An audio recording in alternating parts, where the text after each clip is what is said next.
ऐसा भगवतो सावक संगो पाहुनयो दक्षिणयो अंजलि करणीयो अनुत्तरं पुण्यकेतं लोकसाति नमो तस्स अट्ट आर्य पुद्गला महासंगसा ये च संगा अतीता च ये च संगा अनागता पच्युपन्ना च ये संगा अहं वन्दामि सर्वदा नत्ति मे शरणं अन्यं संगो मे शरणं वरं ये तेन सच्चवज्जेन होतु मे जयमङ्गलम् उत्तमङ्गेन वन्देऽहं संगं च विदुत्तमं संगेयो कलितो दोषो संगो कमतु तं मम संगं यावनिब्बानपर्यन्तं शरणं गच्छामि विपत्ति पटिवाहाय सर्व संपत्ति सिद्धिया सर्व दुःखं विनाशाय सर्व भयं विनाशाय सर्व रोगं विनाशाय भवेदीगायुकदायक सर्वलोकं हितत्ताय परित्तन्तं वनामहे समन्ता चक्रवालेषु अत्रा गच्छन्तु देवता सद्दम्मं मुनिराजसा शृण्वन्तु सद्गमोक्तदं धम्म श्रवण कालो अयं बदन्ता धम्म श्रवण कालो अयं बदन्ता परित्त श्रवण कालो अयं बदन्ता नमो तस्स भगवतो अरहतो सम्मा सम्बुद्धस्सा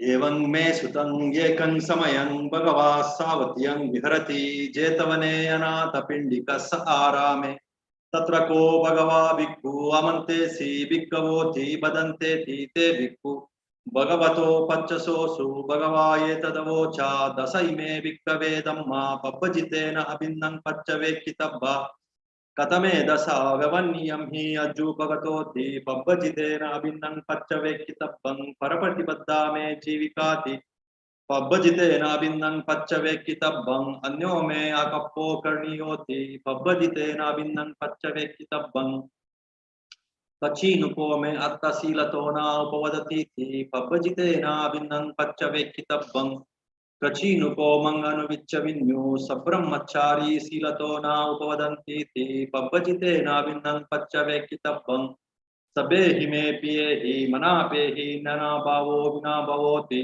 पब्बजितेन अभिन्नं पच्चवेक्कितब्बं कम्मस्स गोमि कम्म दयादो कम्मयोनि कम्म बन्धु कम्म पटिशरणो यं कम्मं करिष्यामि कल्याणं वा पापकं वा तस्य दयादो भविष्यामीति पब्बजितेन अभिन्नं पच्चवेक्कितब्बं कथं भूतस्य मे रतिं दिवा वीति पतन्तीति पब्बजितेन अभिन्नं पच्चवेक्कितब्बं कचीनुकोऽहं शून्यागारे अभिरमामीति पब्बजितेन अभिन्नं पच्चवेक्कितब्बं अतिनुको मे उत्तरी मनुष्यधम्मा अलङ्कार्य ज्ञानदर्शन विशेषो अधिगतो सोऽहं पश्चिमे काले सम्ब्रह्मचारी कुतो नामंकु भविष्यामीति पब्बजितेन अभिन्नं पच्चवेक्कितब्बं इमे को भिक्खवे दशधम्मा पब्बजितेन अभिन्नं पच्चवेक्कितब्बाति इदमवोच भगवा अत्तमनाते भिक्खु भगवतो भासितं अभिनन्दन्ति एतेन सच्चवज्जेन श्रुतिनो होतु सर्वदा एतेन सच्चवज्जेन होतु नो जयमङ्गलम् एतेन सच्चवज्जेन पातु नो रत्नत्रयम् नमो तस्स भगवतो अरहतो सम्मा सम्बुद्धस्सा अत्तिलोके शीलगुणो सच्चंसो जयनुद्धाय तेन सच्चेन काहामि सच्चकिर्यमनुत्तरम् अवजेत्वा धम्मबलं सतित्वा पुब्बके जिने सच्चबलं नवस्ताय सच्चकिर्यमकासहं सन्तिपक्का अपत्तना सन्तिपादा अवञ्चना माता पिता च निक्रान्ता जातवेदा पटिक्रमा सहसच्चे कते मयं महापज्जलितोऽसिकि वज्जेसी षोडशा कृशानि उदकं पत्वा यथासिकि सच्चेन मे समो नत्ति येषा मे सच्चपारमीति एतेन सच्चवज्जेन श्रोतिनो होतु सर्वदा एतेन सच्चवज्जेन होतु नो जयमङ्गलम् एतेन सच्चवज्जेन पातु नो रत्नत्रयम् नमो तस्स भगवतो अरहतो सम्मा सम्बुद्धस्सा सद्विद्यो विवज्जन्तु सर्वरोगो विनश्यतु माते भवत्वन्तरायो सुखी दीर्घायुको भवतु सर्वमङ्गलं रक्षन्तु सर्वदेवता सर्वबुद्धानुभावेन सर्वधर्मानुभावेन Sabba Sanghanubhavena Sadasoti Bhavantute Imina Punyakam Ena Mame Bala Samagamo Satan Samagamo Hotu Yava Nibbana Pattiya Idang Me Punyakam Asavattayang Vaham Hotu Sabba Dukka Pamuchatu Nibbana Sampacchayo Hotu.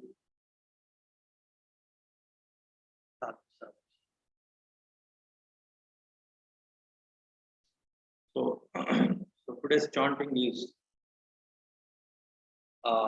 it's about contemplation for those who are serious in this path of mind purification.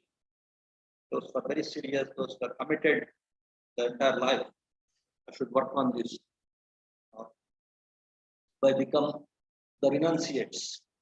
For them, always 10 things, 10 aspects, 10 ideas, they should contemplate. That's what Buddha has instructed. And why I have chosen this is called Dasadhamma. Dasa means 10. Dhamma means 5 truths, 10 truths, 10 beautiful truths, 10 instructions, beautiful instructions that will lead to liberation, that lead to enlightenment, that lead to successful, say, contemplative life or ascetic life. 10 points one should always remember. That's what is this Dasadhamma Sutta, the discourse on 10 contemplative say truths for the ascetics. So, what are these 10 contemplative truths? Of course, I will just summarize those things. And why I have selected this? It's because today's topic is about this Ajatashatru. Ajatashatru is one great patron of Buddha and his disciples. And there are so many lessons one can learn from this Ajatashatru. And he gave one beautiful discourse. Buddha gave one beautiful discourse to this Ajatashatru. And that discourse is also something like this. It will give you some idea about what are the benefits of this becoming a.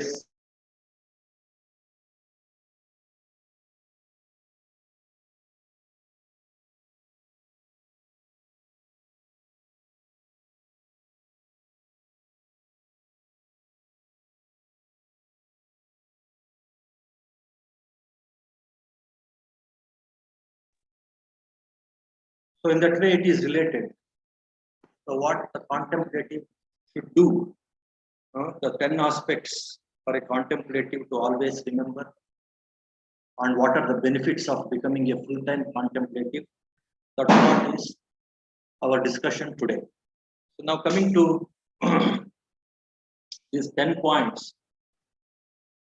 So this first one is like always one should lead a simple life. The full-time contemplative, one who is committed for liberating the mind, he should always lead a simple life, and he should have some gratitude for the supporters. Like he should always think about, I have given up this family life just to work on my mind, liberate my mind. That contemplation also one should always take up. And next, you should also think about the karma and its effect, the cause and effect. If I involve in the right things, I will get the right. Whatever I do, I get back. If I do the right things, good things, I'll get the right results, good results. If I do the wrong things, then I'll get the wrong results. That kind of contemplation also one should always say take up all the time. And this today's discussion about this Ajatashatru also will give some idea about this cause and effect, this law of cause and effect. And in that way, I should enjoy the lonely life. I should enjoy being with myself, being with my own mind. I should enjoy this purification of the mind. I should enjoy the inner peace, inner joy.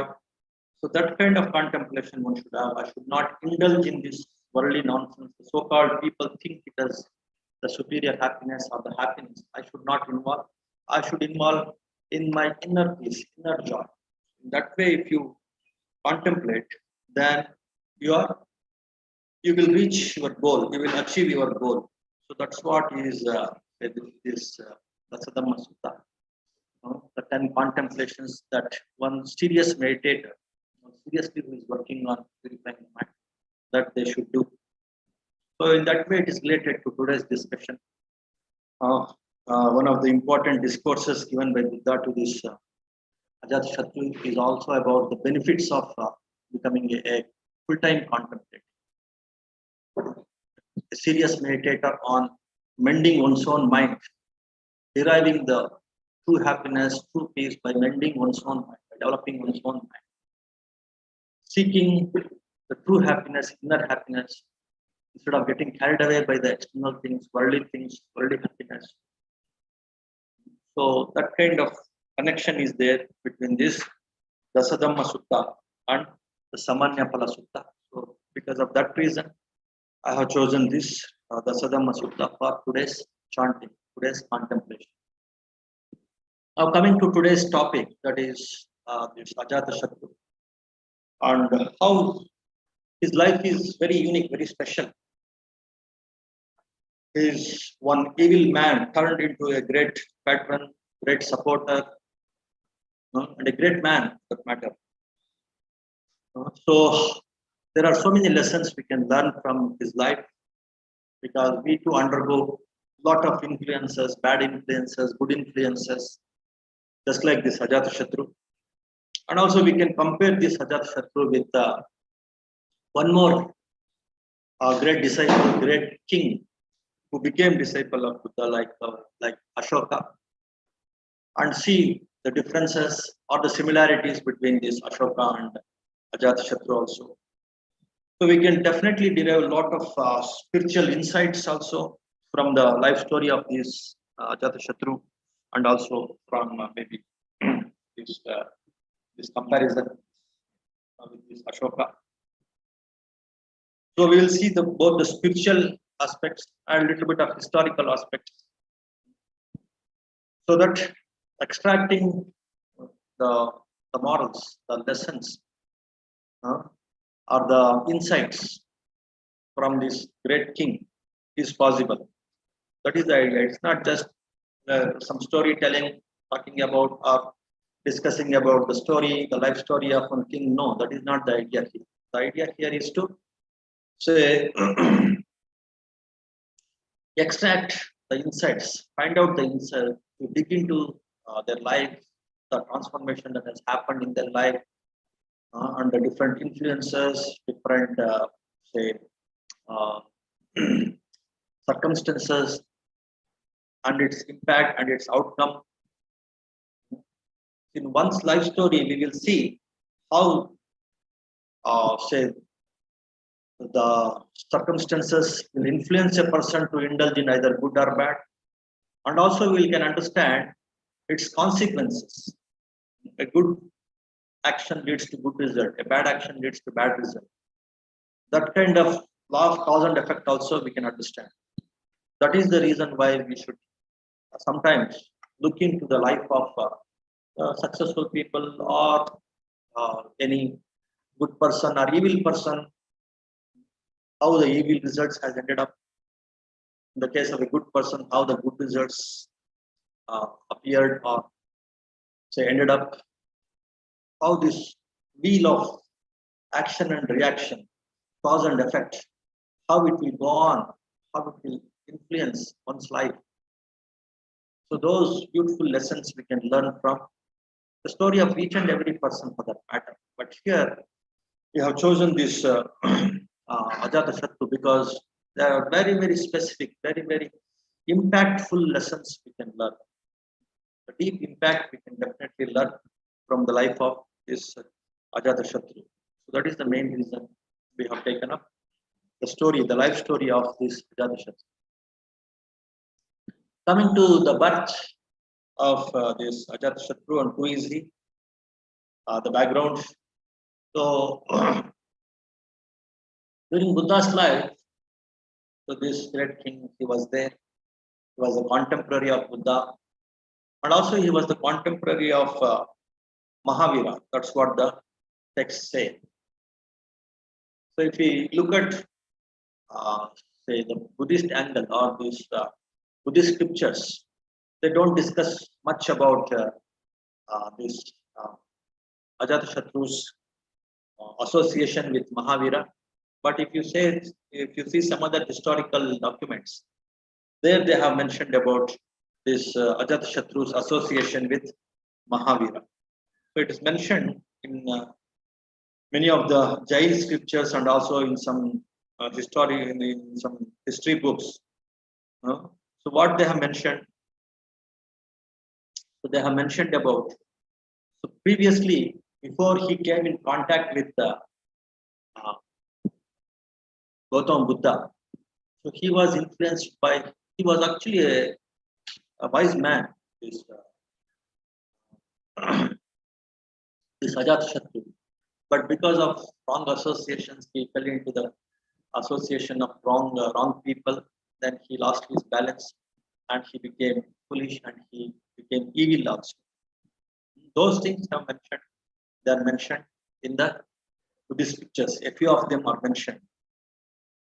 So that we will see first, and then we will see so about his life story from other perspectives also, from the Jain perspective. So those things also little bit we will see, but mainly we will focus on the life story of this Ajatashatru and the different lessons that we can learn, and also uh, and also the different insights that we can look into, that we can derive by understanding the life of Ajatashatru. So the very meaning of Ajatashatru. What is the very meaning of Ajatashatru? Ajata means like unborn, not yet born. That is the meaning of Ajata. Jata means born. Ajata means not yet born, unborn. Shatru means enemy. So he is not yet born, but still he became the enemy. Enemy to whom? Enemy to mainly to his father. And of course, he became enemy to majority of his disciples. Most of his disciples, subjects. He was a king, not disciples, subjects. Subjects, the citizens of this country. He became an enemy because he became very cruel. He was cruel to his father. He was cruel to his subjects. So that's why he became he became the enemy to all his countrymen, including his father. That's why his name is Ajatashatru. He is unborn. He is not yet born, but still he became Shatru to enemy to his father and to the empire. So he was he was a spoiled child kind of thing. So he was a wise person. He was very intelligent, but he was spoiled because of his. First thing is of his wrong karma. His father's karma also will come into account here. So his father, because of some evil deed he did in his previous life, he killed his father. His father killed his father in one of his previous. So that's why he got the son who will going to kill this Bimbisara. Bimbisara is the name of Ajatashatru's father. So Bimbisara killed his father in one of his previous lives. Now, in this life, he is killed by his son Ajatashatru. That way, the evil karma of his father and the evil karma of Ajatashatru, they came together, and he took birth as the son of Bimbisara. And from the beginning itself, he was a rebel. He was a spoiled child. He was against his father. He used to create a lot of problem to his father. So, in addition to that wrong karma of both his father and also himself, another bad karma also started associating in the form of Devadatta. Devadatta was the cousin of Buddha, and he was very cruel. He was very evil. He wanted to kill Buddha, and he wanted to become the head of the Sangha. So he wanted to lead the Sangha by killing Buddha. To that extent, he was evil. He was also so power hungry. And this Devadatta power hunger and this Ajatashatru's power hunger to lead the country, to conquer, to get the empire of his father. So both of them with the same desire, with the same ambition to get the empire, to get the Sangha, to lead the kingdom, to become the king. Because of these two great ambitions, these two came together. And because of this wrong association, this Ajatashatru, he developed a lot of say evil ideas to kill his own father. This Devadatta only instigated this Ajatashatru to kill his father and to become a king. So he is now 40 years or 45 years. When he become an old man and when he dies, you will also become old. If he dies at the age of 80 or 85 or 90 years, you will also become 60 or 70. Then what is the use of say becoming a prince, the son of a king? If you are at that old age, in what way you can enjoy this royal life, the kingly life? You better so kill your father, become a king at the young age, enjoy all this kingly life, royal life. In that way, he started instigating this Ajatashatru to kill his own father by giving wrong advices, wrong instructions. So that is the power of association. If you are in the association of wrong people, then automatically your wrong desires, your evil desires, they start becoming, they start coming to the surface and they start becoming stronger and stronger. Once those wrong intentions, wrong defilements, they come to the surface and develop wrong intentions, evil intentions, then those intentions, evil intentions become the evil actions. So this is the first lesson that I wanted to mention here.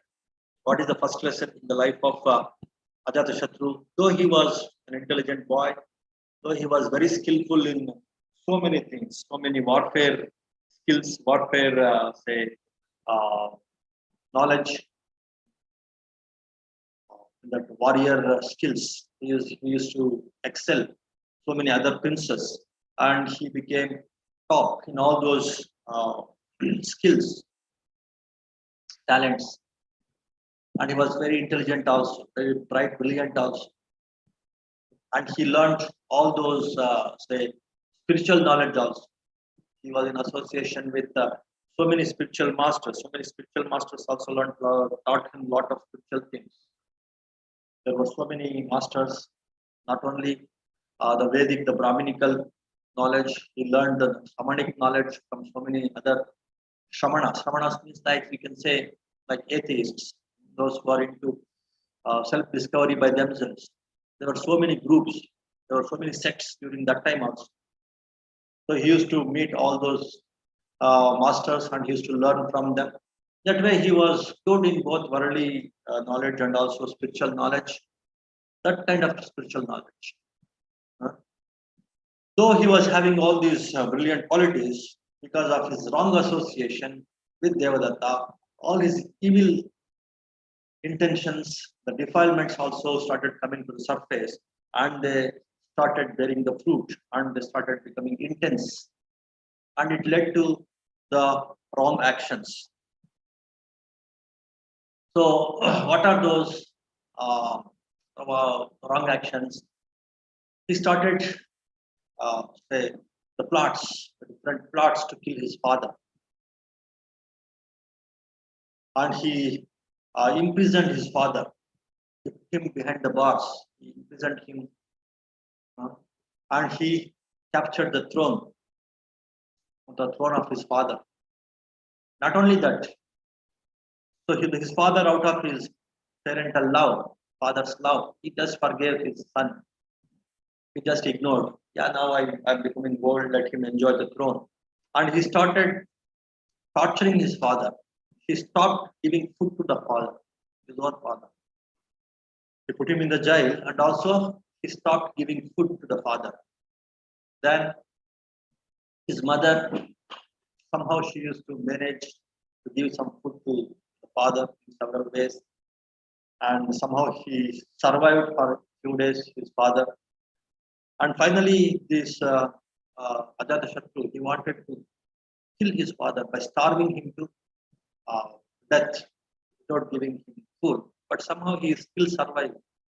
So what is this? Then he thought, let me use the barber who has to go to his father and used to cut his hair, shave his hair. So he just again plotted one more thing and he just used one more evil idea to kill his father. He asked his barber to remove the skin, the soul skin, and then torture him to death. So in that way, this barber, using his knife, he killed his father. He tortured him to death with the instructions of Ajatashatru. Because of these kind of evil actions, a lot of his wisdom, spiritual wisdom, has gone, and a lot of fears, lot of tension, lot of worries started in his mind. So this is one more thing that, one more lesson that you can think of. So evil actions, they always lead to this kind of worry, fear, tension, huh? Remorse, guilt. All these things started troubling him. That is the difference between a wholesome action and unwholesome action. That is the difference between evil and good. That is the difference between punya and papa. What is punya? So any action that will lead to the peace, that will lead to inner happiness, that will lead to purity, that will lead to inner joy. Whenever you remember that action, you will get a lot of inner peace and inner joy. That is punya. That is wholesome action. But some actions, after performing them, it lead to some remorse, some guilt, some worry, some tension, some fear. So that is unwholesome action. That is papa. So because of this unwholesome action, so killing his own father, torturing his own father, and ambitiously say troubling his father, uh, and unjustly uh, capturing the throne. All these evil actions against the father, against the true owner of the empire, against the wishes of the people, subjects. Because of all these unwholesome actions, he developed a lot of remorse, lot of say guilt and worry. So in that way, you should know differentiate between the wholesome action and unwholesome action. The papa and punya. Punya kriya is one that makes your mind full of say thrill, joy. After that, while performing also you're happy. While planning that action also you're happy. After performing that action also you're happy. That is what is punya. That is what is wholesome. While planning also he was having a lot of fear and tension to kill his father. While performing also he was under tension and fear. After performing also he will start remorsing and will start worrying. In that way, you should differentiate between the good action and the bad action. So in that way, this is the second lesson. Second lesson is the evil actions always lead to this kind of stress, this kind of worry, this kind of tension, this kind of mental health issues, mental problems, psychological problems. It will start. It will become deeper and deeper. It will become depression. It will become psychological disorders. It will become hallucination also. That's what happened in the case of Ajatashatru. Sometimes she used to get some kind of hallucination, death of somebody coming and conquering him, killing him. Because that is evil consequences. First, they appear in the form of thoughts or this kind of emotions, or this somebody is coming and killing, that kind of hallucinated thoughts. And later, the actual consequence in the form of physical actions also will start. Somebody will come and kill you also. That's how this law of cause and effect works. That's how this kamma niyama, that's what is kamma niyama. Good begets good means good. You will get back in the form of mental health, mental peace, mental joy, inner joy. And later, the physical actions also, you will get support from the people. So in that way, both physically and mentally, you will get back for your good actions. The same way, your evil actions, first mentally you will be tortured. for your evil actions. And later, physically also you will be tortured, or maybe you will be killed if you are indulged in an intense, grave, unwholesome action. So that is the difference between evil action and good action. That's how the karma works. First mentally, then physically, both while performing, and also when you start getting the reaction, when you start getting the consequences of karma. Karma vipaka it is called. When you start getting the effects of your karma, they come in the form of both mental and physical forms. So because of his evil mental and physical actions, he started getting back the evil consequences, both in the form of mental actions or mental worries, mental remorse, and also in the form of physical actions. Because he was, so many people started hating him. At the time of death, also, he has to undergo a lot of pain and he has to go to hell. So, in that way, the effect of karma will not leave you. If you are indulged in good actions, good karma, you will get back the good results. If you are indulged in the evil actions, you will get back the evil results. That's what is the lesson that you can learn from the life of Ajatashatru. Again, that is another next lesson. The wrong influences, how it will change your mind, how it will influence your mind. That is the first lesson that you can see by the association of Devadatta, how this Ajatashatru became more cruel. The second thing is, so the second lesson is what is the good action, what is the bad action, what is wholesome action, what is unwholesome action, how to differentiate between them, how it creates tension, evil action, how it creates tension in the beginning, while planning, while performing, and after performing also. And the good action, how it is so pleasant, so rejoiceful, so exhilarating, so fascinating, while planning, while performing, while after performing also. So that kind of difference you can see here. That is the second lesson. And the third lesson is how the actions, the result of the action, the consequence of the action will not leave you, both physically and mentally. Physically also, the consequences will not leave you. You will get back whatever you have given, whatever you have done. And mentally also, it will come back to you in the form of stress, tension, worry, fear, remorse. If you have done the good thing, the joy, the peace, good friends, higher realms. After death, also you can reach higher realms. But here, in the case of this Ajatashatru, he could not reach the higher realms, though he was brilliant and he could understand Buddha. And later, he came in touch with Buddha. Because of this very, very powerful evil action, he has to undergo both physical torture and also mental torture. There is one more lesson. Will not leave you. The actions will not leave you. They will come back to you according to the intensity of your action. Maybe in different forms, it will come back to you. That is the next lesson that you have learned, the third lesson. And the fourth lesson is the Garuka Kamma, the heinous crime, the heinous evil action. Very, very powerful evil karma. Very, very powerful evil karma. Whatever positive actions later you do, as in the case of Ajatashatru.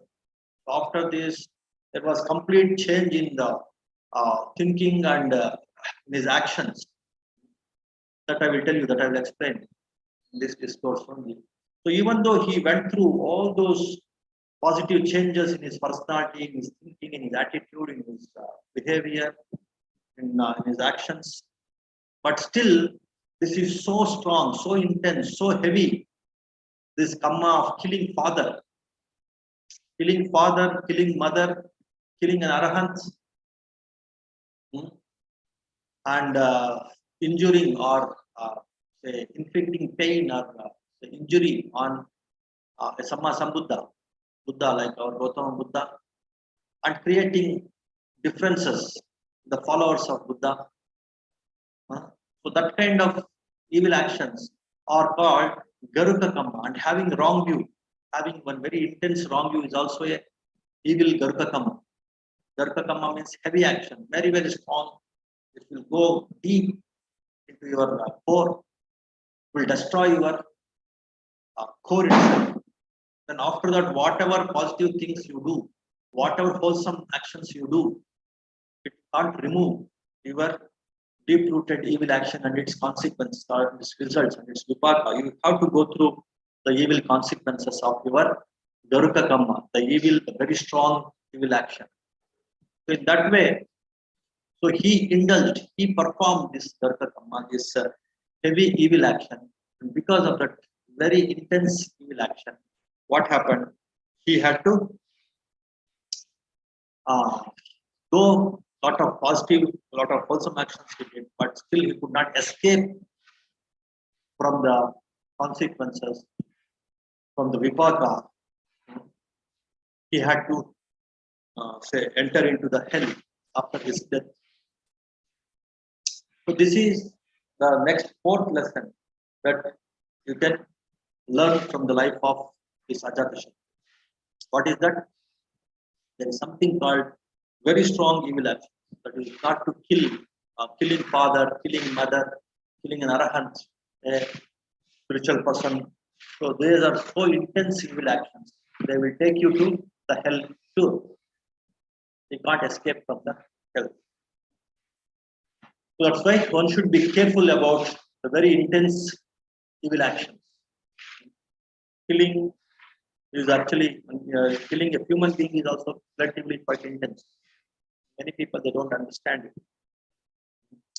But whatever it is, but killing father is very, very grave offense, grave negative action or unwholesome action. Because of that, he had to enter into the hells for his death.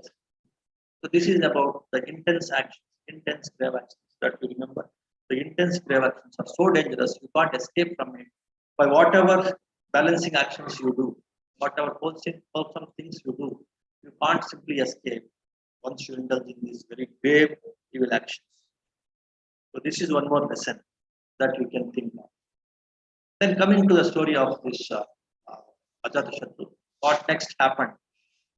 So because of this evil action, he got the son, his wife, she delivered one son that very day when he killed his father. Then immediately his thinking changed and he developed so much love towards his son, his newborn son, and he felt a lot of remorse. Oh, my father also would have loved me, just like I am developing so much love for my son. My father also would have loved me. Foolishly, very foolishly, I killed my father. In that way, he started developing a lot of remorse. And this is, again, you see the power of the mind, power of the negative action. So, anytime if you come across the situation like when you have your own son, then you think about your father and his love towards me. And that creates a lot of remorse. If you have not taken care of your father or mother, and in this case, he has killed his father. Killing his father itself has become an ordinary thing for him when he was not having his own son. Once he got his son, once he, say, his wife delivered son, then automatically that love for his son started getting, and that has created a lot of remorse also in his mind because he had killed his father, who used to love him so much. Then he came to his mother and he asked whether my father used to love me. Then his mother said, "What nonsense question you are asking? Your father used to give everything for your sake. He never bothered about his own life for the sake of your concern, for your welfare. Once you developed some tumors, then he used to squeeze that tumor with his own mouth just to say soothe your pain, just to give you some kind of happiness. To that extent, he used to care you, but you stupidly, foolishly, you killed your father. That used to create more remorse. That way, the evil actions will come in the form of different ways, the evil consequences for your evil actions. They will appear, they will say, they will haunt you in different ways, in different occasions. When he got his son, his remorse started multiplying. When his mother told how much his father used to love him, again his remorse used to multiply. So that's how this law of action and reaction, law of cause and effect works in the world. Once you did some mistake, then the different situations will arise in your life to remember that situation, that evil action, and that remorse will multiply. That remorse is suffering, that remorse is papa. That remorse itself will multiply your papa, your evil, and it will take you to lower realms. That will take you to lower births, lower realms. In that way, we should understand this law, how it works. Knowingly or unknowingly, different situations will arise in your life to increase that remorse, to increase that guilt, to increase that, to multiply that worry. That's what happened in the case of Ajatashatru. So whenever he sees some people who are caring their children, automatically he used to remember his father and he used to struggle, he used to suffer, he used to get a lot of guilt and worry and remorse. That's how the law of action, reaction, law of cause and effect works in this existence, in this world. That is one more lesson we can learn from the life of Ajatashatru. And he was a very ambitious, so he used to conquer so many other kings also. He used to conquer, say, his own uncle's empire. He wanted to defeat his own uncle. So because of the over ambition and expansion, that expansion, that mind expanding his empire, that kind of expansionism. Of course, kings should have, but when you see the expansion strategies of Ashoka and the expansion strategies of Ajatashatru, there's a lot of difference. With crookedness, with violence, this Ajatashatru wanted to expand his empire. Ashoka also used to do like that, but later he realized that is not the way. But this person, Ajatashatru, he could not realize. Even he came in touch with them. So that is the difference between one of the main differences between Ashoka and Ajatashatru. That we will see little later. Now, because of this remorse, because of his expansion mind, he always used to get some kind of hallucinated ideas. He used to always have some tension, some fear, some worry. All the time he used to suffer from this. He was not having that inner peace. So his doctor, his personal doctor, his name is Jivaka. He was a very famous doctor. He used to take care of Buddha also. He was a great disciple of Buddha. And though so many other ministers and all, they used to advise this Ajatashatru to go and meet this spiritual leader, to go and meet that spiritual leader. There were so many people, Makkadi Gosala, there were so many spiritual masters during those days. So they used to, there were so many ministers who belonged to those sects. There were some ministers who belonged to the sect of Mahavira. And he himself used to go to all these masters and to learn from them. But he was not happy with any of those teachings, this Ajatashatru. And still he was having a lot of remorse and suffering and tension, mental worry, all these things. So then Jivaka, he was also a very wise man. He was the disciple of Buddha. And he told, we will go and meet Buddha. You have not yet seen Buddha. And his words definitely will soothe you. It will relieve you from a lot of tension and a lot of say lamentation, worry, a lot of grief. Definitely you will become free. In that way, he encouraged Jivaka. But still, though he was so close to this Jivaka, he was having doubt. He was having some kind of say doubt with each and every one of his close associates, also with ministers, with Jivaka also. He used to worry, he used to have some kind of doubt with this Jivaka, whether he is having some plot to kill me, whether he will take me somewhere and he will kill me. In that way, that kind of doubts also will start with the people who have committed grave offenses, who have committed the Garuka Kammas. So that's what was going on in the mind of this Ajatashatru. So they don't take anybody as their friend, as their well-wisher. That is one more lesson that you can see, you can learn from the life of Ajatashatru. Ajatashatru was having doubt with everyone. He could not trust anybody. So that kind of doubtful mind, that kind of say mind which will see always the negative things. So that is the impact, that is the consequence of the evil actions. That we can see in the case of Ajatashatru. But still, this Jivaka was very loving, very kind to his king. So he could convince Ajatashatru, and he took him to Buddha. Buddha was in one Amravana, mango group. It was donated by this Jivaka. Jivaka had donated a big vana, big say monastery, and also a park to Buddha and his disciples. There were 1,250 disciples also. And Buddha was meditating and giving some small sermon to his 1,250 monks, disciples, in that Amravana, in that mango group. And he could convince, this Jivaka could convince this Ajatashatru, and he took him to this mango grove. So after stepping down from their vehicles, they started walking. So it was so silent.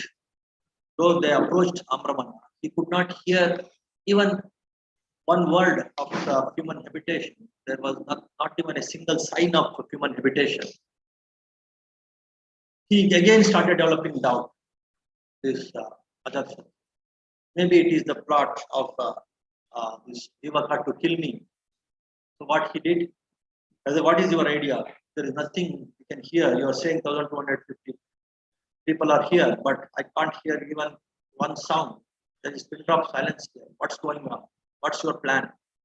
Then again he could, with a lot of patience, with a lot of concern for his king. Don't worry him. That is the discipline of Buddha Sangha. Wherever I go, if there are 10 people in one sector, in one organization, they create a lot of noise. But here it is so absolutely pinned off silence. It was completely, say, disciplined Sangha. That way, this Jivaka could convince this Ajatashatru. Because of his kind words, wise words, skillful words, this Ajatashatru could follow Jivaka, and they came to see Buddha. So they just say they bowed down to Buddha, and they were asked to sit on side. And Buddha started giving one discourse to this Ajatashatru. It's called Samanya Phala Sutta. And this, he was so much intoxicated with the worldly power, this Ajatashatru. He wanted to know the benefits of simple life, enunciate life, ascetic life. Why you are also a king? Why you have given up everything instead of enjoying the power, worldly power, the sensual pleasures, the ego, the position powers, the position pleasures? Why you have given up all those things? What is there in this enunciate life? What is there in this contemplative life, meditative life? What benefit is there? What happiness is there? So that's what was the question of this Ajatashatru to Buddha. And what is Buddha's answer?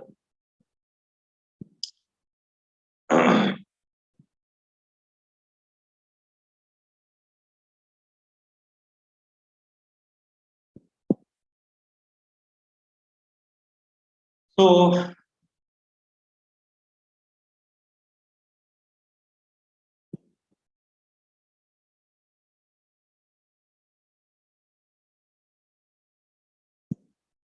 his question is, this Ajatashatru's question to Buddha is, Lord, there are these common craftsmen elephant trainers, horse trainers, charioteers, archers, standard bearers, camp marshals, supply corps officers, high royal officers, commandos, military heroes, armor clad warriors, leather clad warriors, different kinds of warriors during those days, different kinds of craftsmen, different kinds of professions.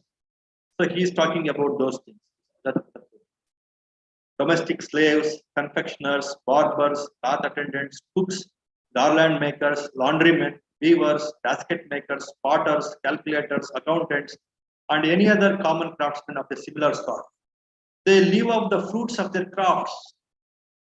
So whatever crafts they are indulged in, they will get back the wages, the recognition, the appreciation, the prize, so many things they get back in return for whatever service they render in all these different professions. Please understand this.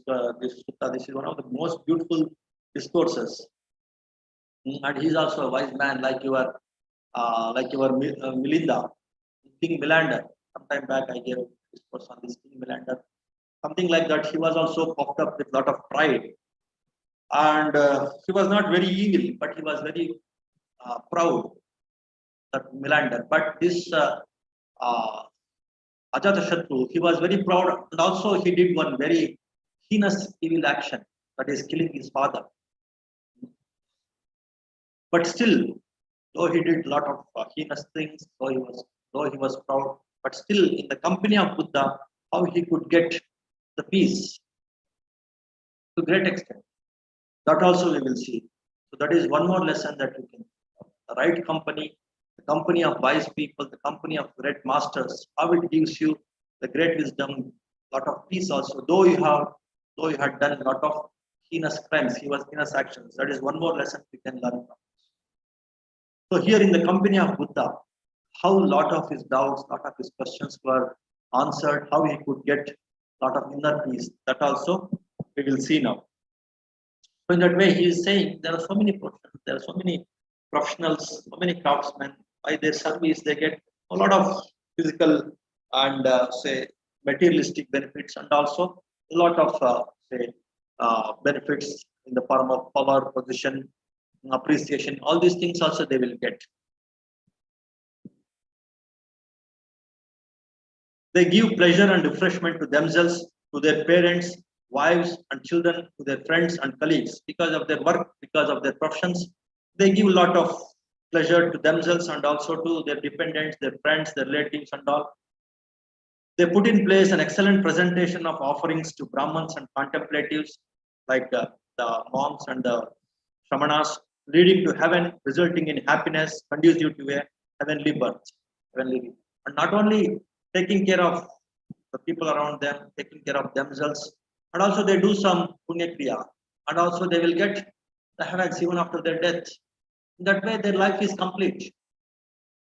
The people into those so many professions, they do so many nice things for themselves, for their friends in this life, and also hereafter in the subsequent lives also they will get the heavenly lives because they do some punya kriyas by practicing this generosity, morality, helping others, serving others. Is it possible, Lord, to point out a similar fruit of the contemplative life visible here and now? Here and now, the results should be visible. You may say, by becoming a monk or becoming a contemplative, becoming a full-time meditator, they will get a lot of benefits after the death. It may be true or it may not be true. But here and now, what is the benefit to become a meditator? To work on the mind, to work on all these things, different crafts, we will get money, we will get wages, we will get friends, we can give say, donations, and we will get punya also, and we can reach the heavenly realms. But becoming a meditator, becoming a contemplative, what is the benefit here and now? So that is a very intelligent question asked by this Ajatashatru to Buddha. Now you see the great answer by Buddha. Do you remember, great king, ever having asked this question of other Brahmins and contemplatives? Now Buddha is very skillfully, very intelligently, he wanted to know how much he knows Because many people ask questions, especially the so-called intelligent people, though they know the answer to some extent. Sometimes they try to test the teacher only. So now Buddha is doing the opposite. Now he wanted to test how much this Ajatashatru knows about this question and the answer to this question. So that way, whether you discuss this question with other masters, other teachers, and what is their reply, in that way, he asked this uh, Ajatashatru, Buddha asked the reverse question. Yes, I do. I asked so many other teachers also. If it is not troublesome for you, how did they answer? So now you tell me, what is the answer of other masters? There were so many other masters who used to encourage that kind of sangha of the contemplatives, of the meditators. They have their own approaches. They have their own wrong approaches, you can say, when compared to this Buddha's right approach. So what is their approach? What is their answer? What are the benefits that they explain by becoming a contemplative in their order, in their tradition? In what way they explain? So for that, so he's being a very intelligent seeker, intelligent person who used to learn from so many other masters. This Ajatashatru, he used to explain about so many other masters, about their views and how their wrong views could not help him. All these things he explained. This is a very long discourse. Now, about those wrong views, we can see in some other discourse or maybe in some meditation retreat. Now, here we should learn from the life of this Ajatashatru. Those things only we highlight now. So now he met nearly 6 teachers who used to have their own sanghas, those who used to contemplate their teachings, their say their the teachers, they have designed their own ideas, their own wrong ideas, wrong views, and they used to teach those things, and they had made their own sanghas, their own orders, and in those 6 orders, this Ajatashatru could not get the solace, could not get the answer to his question. He could not get the convincing answer. There were 6 teachers like Purana Kassapa. He has one non-action view. There is nothing like action and reaction. Whatever you do, it's okay. That way, there were so many other wrong views during those times. So he could meet so many other masters also who were teaching those wrong views, and he could not get the answer to his question about their view and also about the benefits of becoming a full-time meditator in their tradition, in their school of thought, in their religion. He could not get the true answer, including the religion of Mahavira. He could not get the true answer, correct answer. That's why he came to Buddha along with this Jivaka. So in that way, he could answer in detail about the others' views and about other teachers.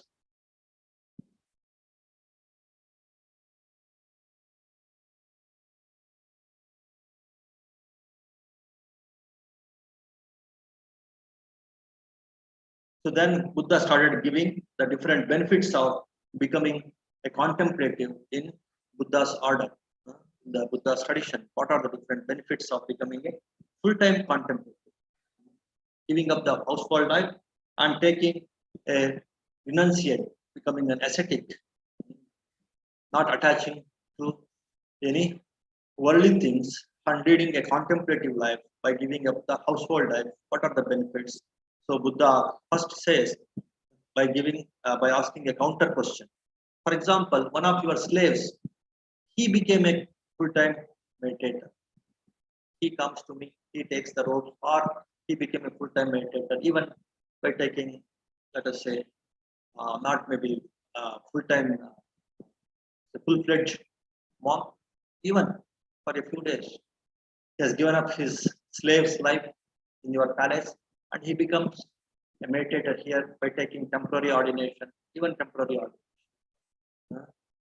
But taking more precepts, takes more precepts. If anybody takes more precepts, even in worldly life also, Once in 15 days or once in a week, you might have observed, people take 8 precepts.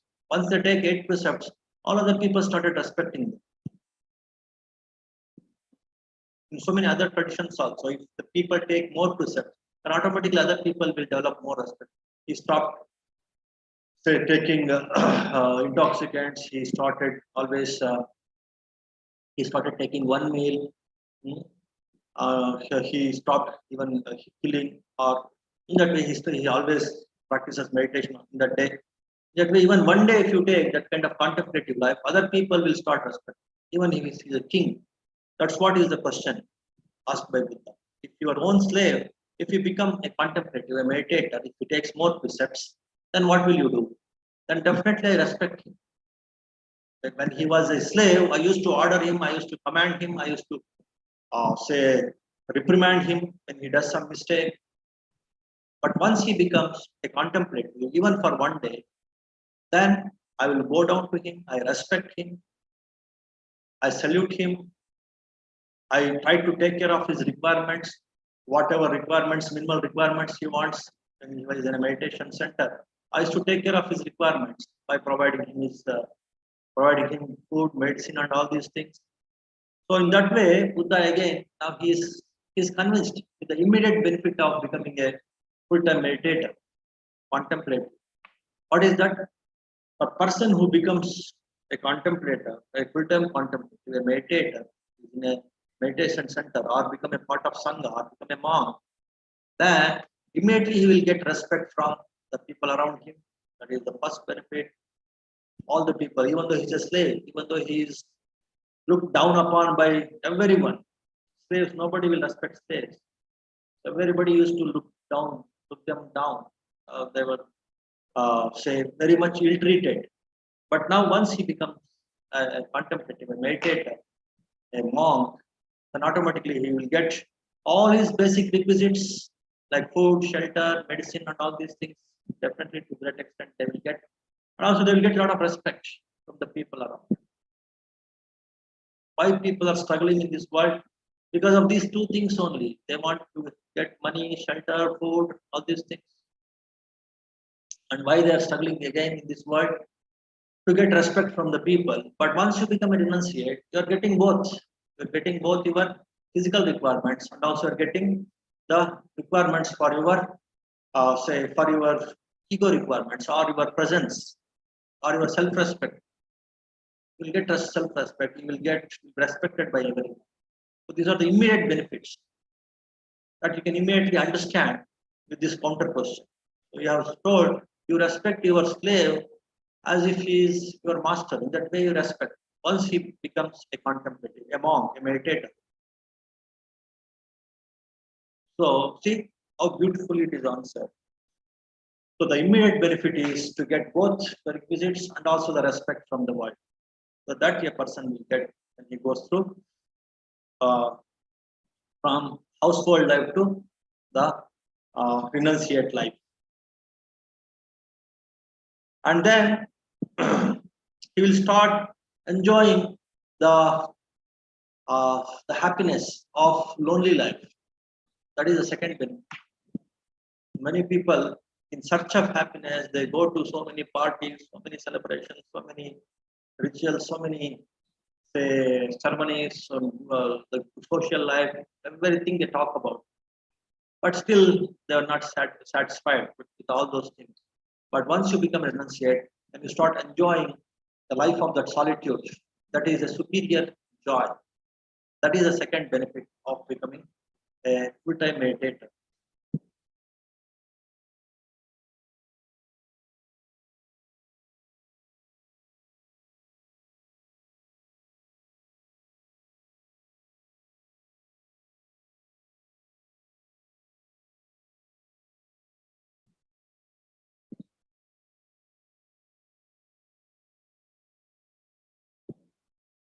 And also, they will not be having any pressure from the king, fears from the king, fear from the thieves, fear from any other evil consequences because they are now completely into the wholesome things. That kind of wholesomeness that they get and the protection they get from Both the worldly powers like the king and the worldly evils like the thieves and the divine protection, all those things also they will start getting because now they are plunged into the wholesome. So in that way, if one of your farmers or ministers, if they become the renunciates, then definitely you will protect them instead of punishing them. Even a prisoner, if he becomes a renunciate, a full-time meditator, a monk, then he will give them the freedom. He will give the freedom to the prisoners, he will allow them. That's what Ajatashatru only answers to Buddha's question. So that is the benefit. Second benefit is the protection from everyone, the freedom and also the protection and the inner joy and the basic requisites, the human requisites like the food, shelter, medicine, clothes, and also the self-respect. These things, these 4 5 things Buddha says, these are the immediate benefits by becoming a full-time meditator. So in the same way, Buddha explains the other benefits also. So when you become a full-time contemplative, automatically all your punya kriyas they start growing. When you're given up, your dana punya kriya has increased. Your generosity automatically should be generous when you have given up so many worldly things, your possessions, and automatically you will become more and more moral. When you become a contemplative, you will stop killing, you will stop lying, all these things will stop. And all your punya kriyas they start getting ripened. The work you will go from the lesser virtue to higher virtue, you will become more and more virtuous. So in that way, your punya kriyas you will get more time for meditation and to go inwards. So in that way, you will get the immediate benefit of this kind of developing punya kriyas. That is the next benefit that Buddha is talking. So in the same way, Buddha explains how you can go say authoritatively because not so many bondages, bindings are there in your mind. So you can go more quickly and more authoritatively inwards and you can get the absorptions, jhanas, you will get the insights, you will become the Sotapanna, Sagdagami, Anagami, Arahant. So all those stages, they will give higher and higher happiness here and now. Are they not the benefits of becoming a renunciate? In that way, he started giving the different benefits of becoming a full-time meditator. So after listening to this, he gets the true peace that he was looking for from so many years after killing his father. Of course, from his childhood, also he was into a lot of evil thinking and evil actions. But when it was culminated in the killing of his father, it became very heinous crime, very heavy wrong action. After that, his mind has become completely uncontrolled. It became completely evil, completely restless, completely torturing. His mind only started torturing.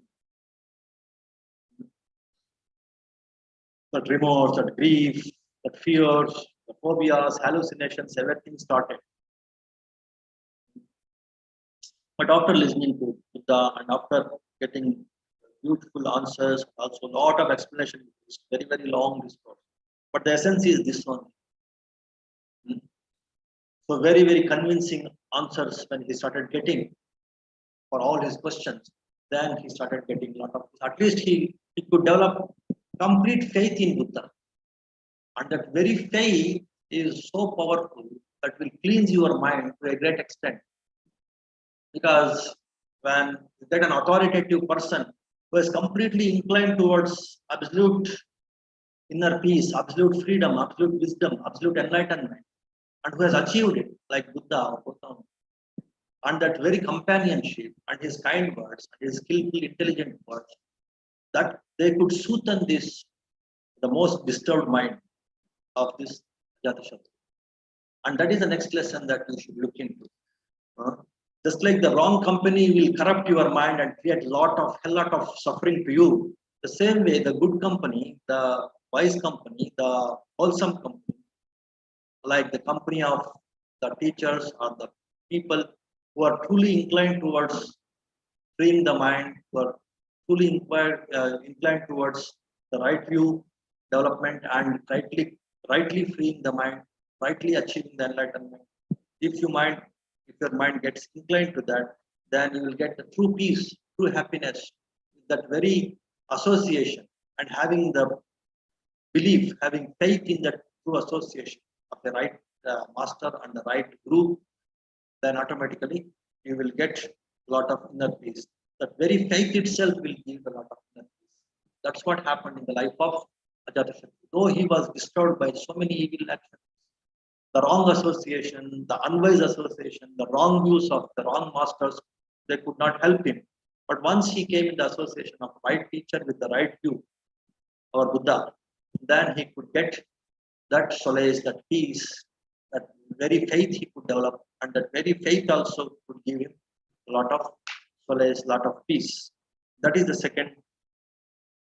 That is one. That is the next lesson that you should learn from this uh, life of this Ajatashatru.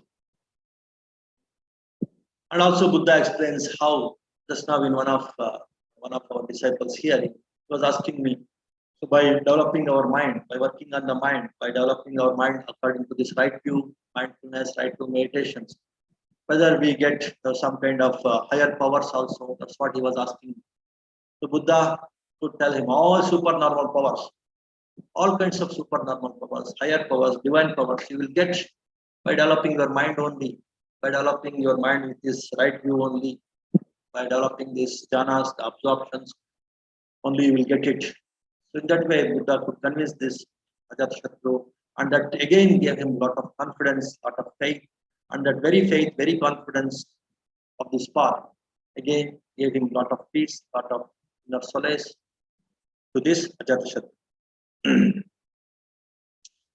And there are so many kinds of supernormal powers that all those things Buddha explains to this Ajatashatru, because all these worldly people, especially these ambitious kings, they will be interested in the powers, whether it is normal power or supernormal power or royal worldly power, kingly powers, divine powers, they will be interested in the powers. So by working on the mind, rightly working on the mind with right view, all such powers like say divine eye, divine ear, Iddhivida, your body becoming many, your body can fly, your body can sing, so many other powers you will get with this in this path, becoming renunciate and becoming a full-time meditator, getting jhanas, all these powers that you are looking for, you'll get far superior powers. So in that way, Buddha says, and that is the benefit of becoming a full-time meditator or the person with this right view meditation approach. So they will get it. In that way, Buddha could convince Ajatashatru. Buddha could say, not convince, he could explain that, open up the things, the realities, the truths. So these are the benefits people will get when they progress in this path. Immediately, here and now, they did not wait for the next birth. In this very birth, they will get all these things. And if they achieve Arahanthood, they won't get birth also, next birth also they won't get. They will be completely free. And if they achieve some higher stages like jhanas and sotapanna, sagadagami, the arya food, they become aryas, they becoming sotapanna, sagadagami. They will get the divine realms, the Brahmic realm. There a lot of happiness is there. So even after death also, you are assured of superior happiness. Here and now also you are assured of superior happiness, superior powers, superior peace, respect, all the powers from the world also, you get respect from the world, you get support from the world. All these are the benefits of becoming a full-time meditator. In that way, full-time contemplative, that way Buddha could answer this question. And that's what is there in this Samanya Phala Sutta. The benefits of becoming full-time meditator, a contemplative. That is the meaning of this Samanya Phala Sutta. So here, what is the lesson that we can learn from this discourse which is given to Ajatashatru?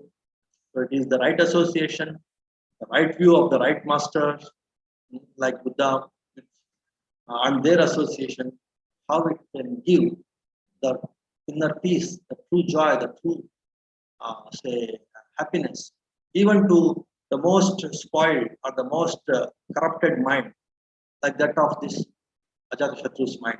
Ajatashatru's mind, by indulging, by inflicting that great crime, that horrible crime of killing the father, which is considered as the Garuka Kamma, heavy Kamma. So even for such a person, he could get the inner peace in this right association. That is one more lesson that you can think of from the story of, from the life story of this Ajatashatru. Though he could achieve that kind of inner peace, but he could not establish, unlike Ashoka, in non-violence. After listening to Buddha, also he could not give up his expansionist mind, conquering other kingdoms with violence, waging wars, with some crooked also, some crooked ideas also. By in so many ways, he started expanding. Even after listening to Buddha, even after he became a great follower of Buddha. But though he used to get a lot of faith in Buddha, but some of these teachings of Buddha he could not practice in his life, like this non-killing and all. Of course, so many masters, so many kings during Buddha's time, they could not become absolutely say non-violent kings. It is Ashoka is very exceptional, and of course, like Harsha and all. After Buddha, you can see many kings became absolutely non-violent. But during the time of Buddha, many became less violent, but they could not become absolutely non-violent. So here, in the case of Ajatashatru, also they developed a lot of faith, tremendous faith in Buddha. They started supporting Buddha in several ways. To a great extent, they could follow other precepts. Non-violence also, to some extent, they could follow, but they could not completely stop violence. So this Ajatashatru also, some evil strategies also used to conquer so many kingdoms like the Vajjis, like the northern Bihar. It was a republic. Because of the unity of that republican kings, that he could not defeat them. But by creating some rift in them, Buddha taught them how to be united by respecting the respectables, by following the precepts, by following by having faith in the spiritual teachers, by having regular meetings. You can achieve that unity. That's what Buddha had taught them.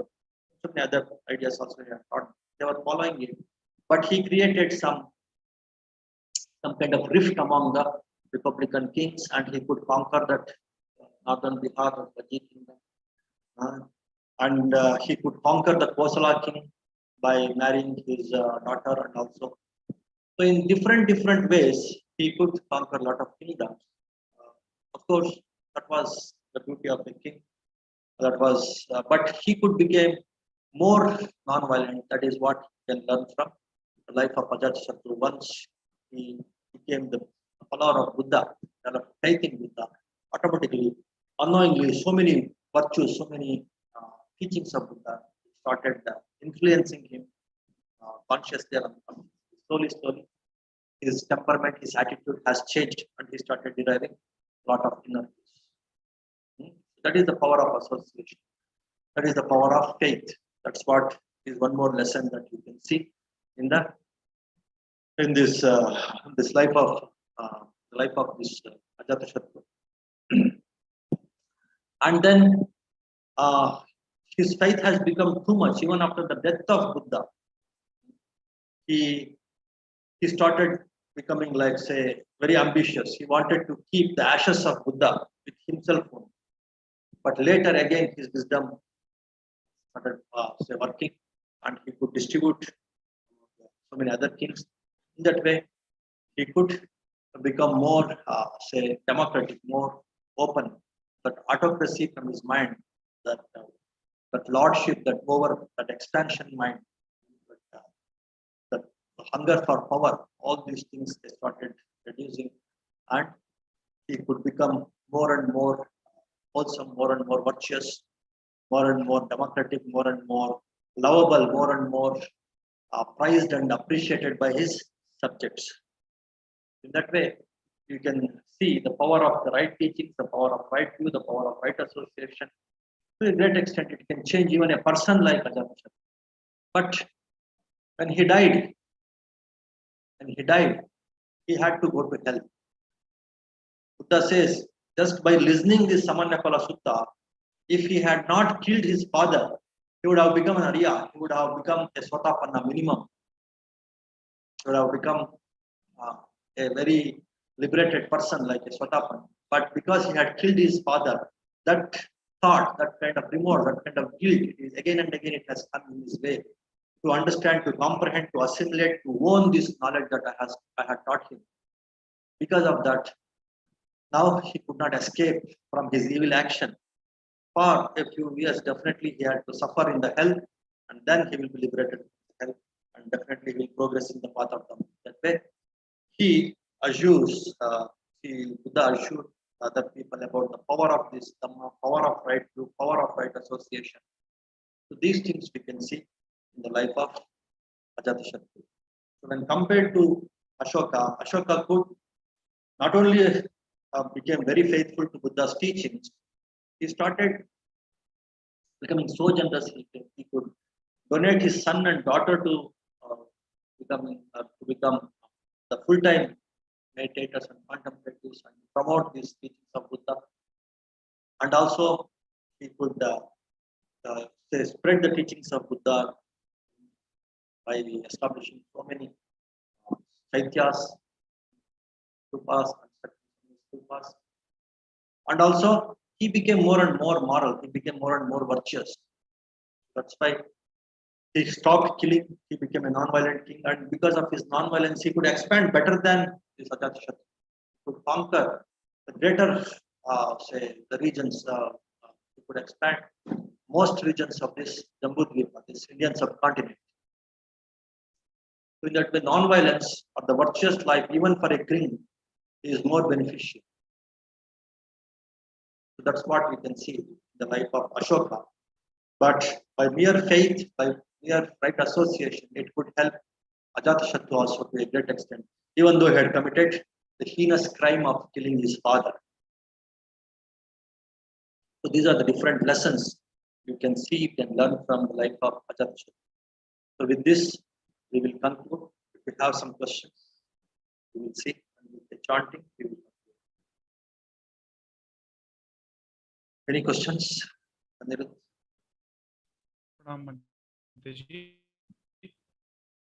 There's a question from Chandrasekhar sir. He asks, Vandami Banteji, Yes, how sir. to deal with parents, how to deal with parents who trouble their children in practicing Dhamma by demanding them to take dowries, bribes, discriminating daughters, daughter-in-law, etc. You should not do that, that's all. If you have already done it, then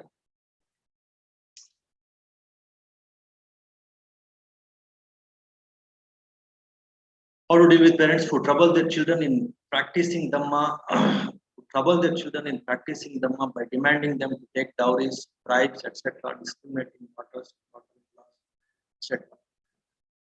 So you should not listen to that kind of wrong advices. If at all, if it is forced too much, then uh, you should see that it should not trouble the people who are offering that dowry. It should be like they should offer it with like generosity, like dana. You can offer it like dana, and you can use that kind of resources, that property for some better things, for some wholesome things. Again for dana, again for that way. Again like helping the poor people for some service, for promoting some right spirituality. In that way, if you can use it, it's okay. Out of greed, out of say say rigidness in your mind, not being say sensitive, that the other people who are giving it, they will not be happy. Simply forcing them in that way. If you find out how much beneficial it is for the giver, for the receiver, and where it has to be used, that way, if you can skillfully balance the things, then also a lot of suffering you can reduce, even though you have accepted the dowry. and discriminating the daughters and daughters-in-law. That you should change your mind first. See, once many people they ask me all these kind of early questions. So my wife she troubles me so much. My son troubles me so much. My daughter troubles me. My daughter-in-law is like this. He won't listen. This hangama always every day it will be there. One authoritative, one royal approach to this kind of differences, this kind of problems with the people around you, so-called parents, the so-called family members, so-called close friends, loved ones, the dear ones, the dear ones. From these people only all this kind of unwise, foolish ideas, foolish thoughts, foolish influences will be there. In such a situation, the authoritative approach is to pull them skillfully to these paths, like this Jivaka did, even though his king is a very good friend and king, Ajatashatru, was so evil. So with patience, with perseverance, with skillfulness, with compassion, he could bring him to this path to help him. The same way, so many people, with a lot of patience, they could help their family members, like Vishaka, like Anatha Pindika. A lot of patience is also required. Patience not just to tolerate them, not just to be compassionate and to skillfully helping them, skillfully pulling them to this path. Once all the family members they come to one spiritual path, then lot of differences, lot of misunderstanding, lot of wrong influences, wrong ideas, they will dissolve. That is the most powerful tool I have seen in my experience from past so many years. That's why I always encourage people to attend this L1, L2, these our meditation classes. As a family, both husband, wife, father, mother, children, if they are say above 15 years, something like that. All of them, they should attend these classes together. Then lot of understanding will come, lot of harmony will come, lot of wrong influences will go away in the family. They understand what is right, what is wrong. That way, changing their view, changing their temperaments, their attitudes, that will happen if and only if they will tune to this right association, right paths, right view. As a group, the entire family follows the same view, same path, same association. Then lot of the problems will be settled. This kind of differences will be sorted out.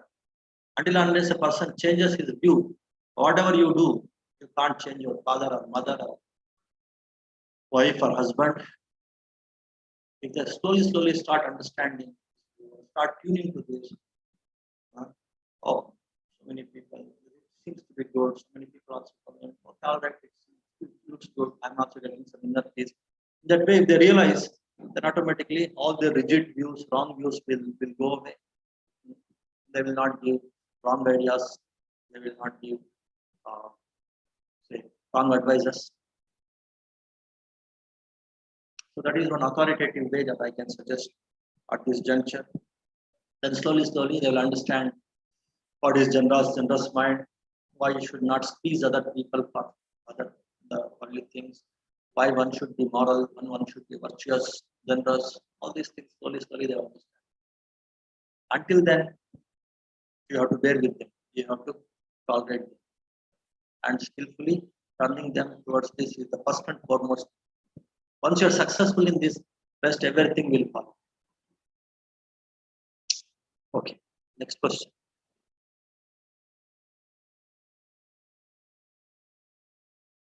How do we strengthen the middle path in everything that we do and let go of extremeness? Okay. When you are mindful, then you will strike the middle path.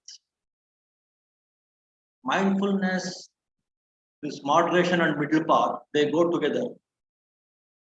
Oh, that's what we have learned in the meditation classes. What after all our meditations are based on mindfulness. The right view made mindfulness. Mindfully you eat, it is eating meditation.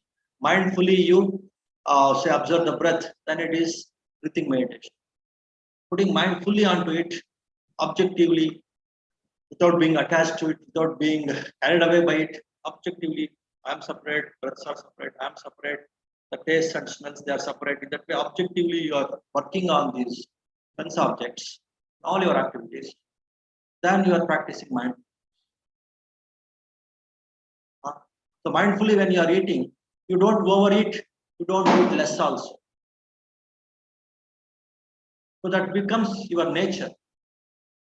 Once you become mindful in all activities, eating, walking, and all other meditations, in drinking, in bathing, in brushing, in all these things, thinking, planning, in all these things, when you practice mindfulness, not being carried away, not being say carried away in the fears, in the worries, in the tensions, even observing those fears, tensions also, they are separate, I am separate.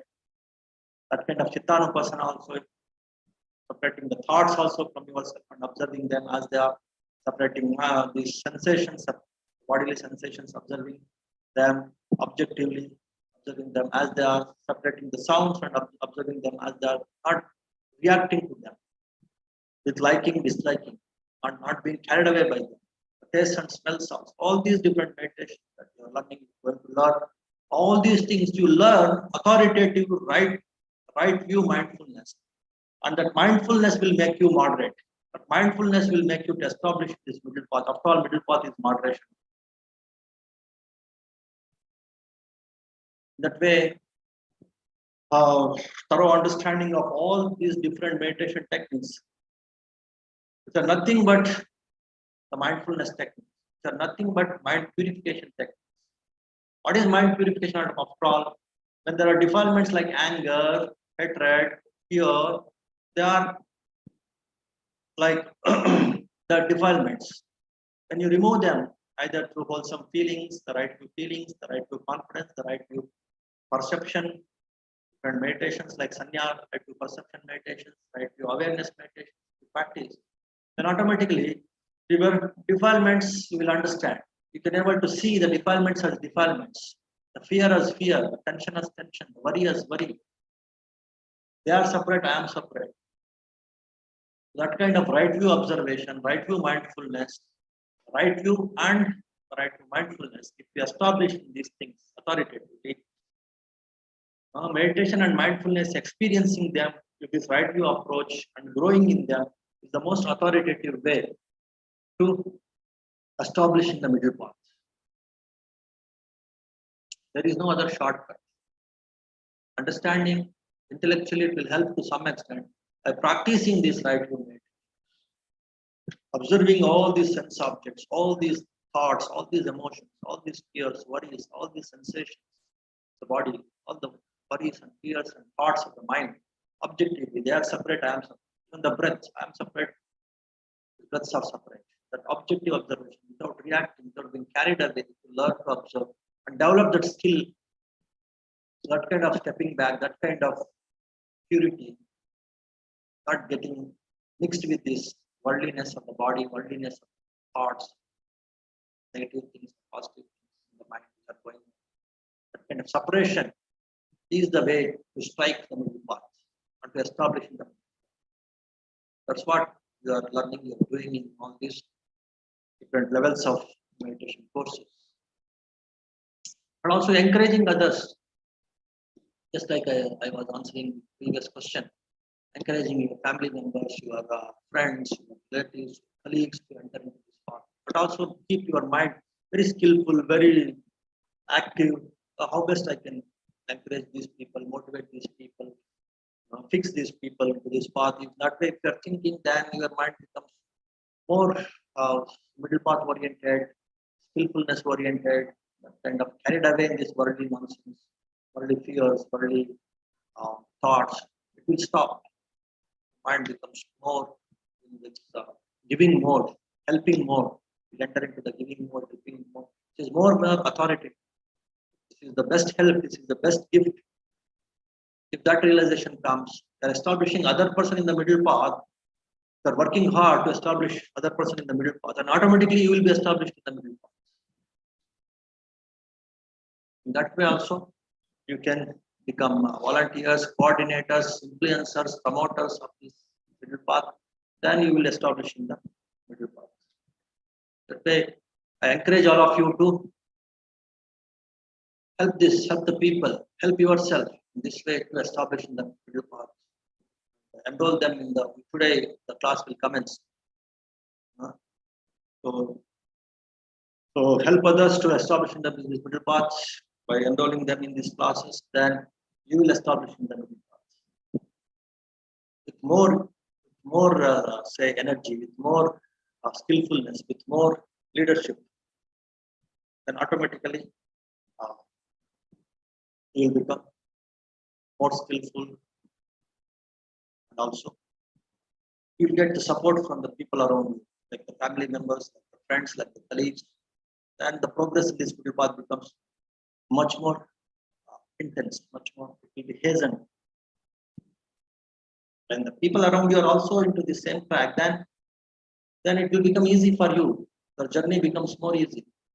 When your wife or the colleague or the boss, they are in a different, then the friction start, they pull you down. They're also in the same path. They're also in this. They're also in the same shape, same ship. They're also in harmony with your goal to achieve middle path. Then automatically the journey becomes more easy.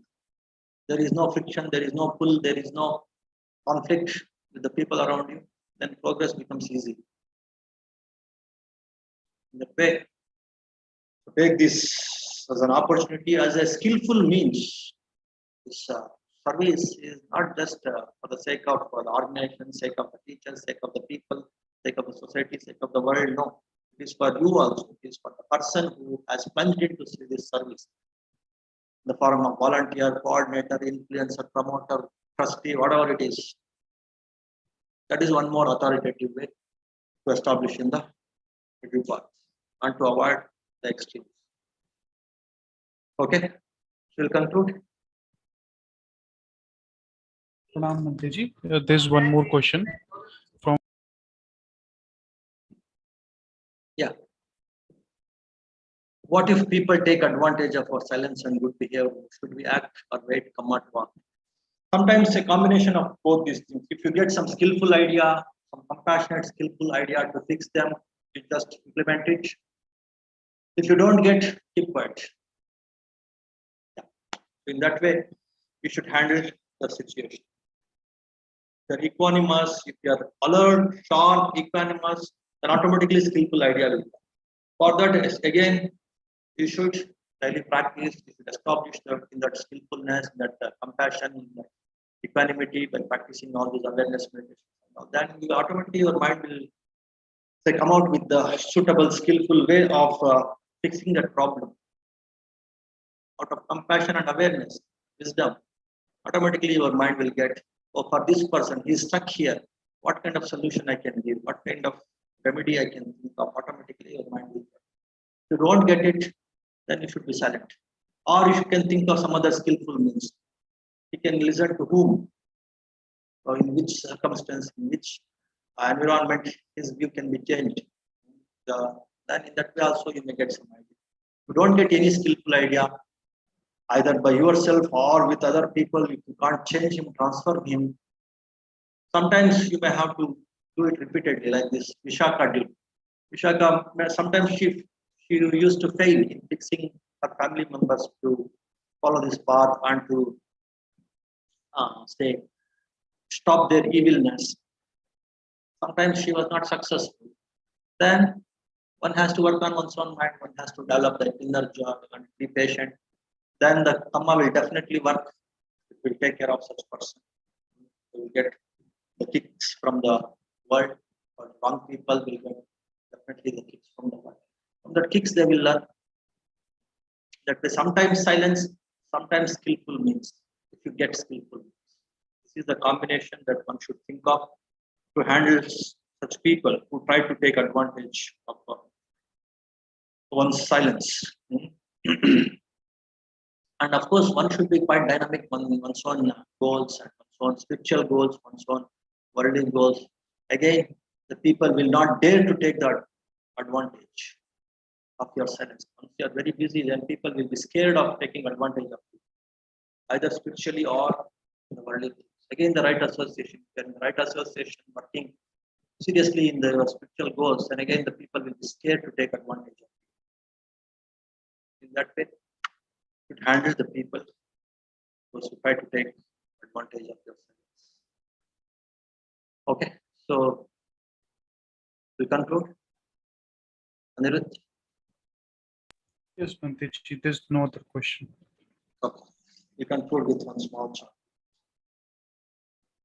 नमो तस्सा भगवतो अरहतो सम्मा सम्बुद्धस्सा भवतु सर्वमङ्गलं रक्षन्तु सर्वदेवता सर्वबुद्धानुभावेन सर्वधर्मानुभावेन सर्वसङ्घानुभावेन सदा स्वस्ति भवन्तु ते सुखी भवेयं निर्धुको अहं निच्चा अहं विया इदा चा मे सुखी होन्तु आज्यता चतवेदिनो इमां हि गम्मन्ते धम्मे सत्ता होन्तु सुखी सदा ततो परञ्चारज्येषु चक्रवालेषु चिन्तनम्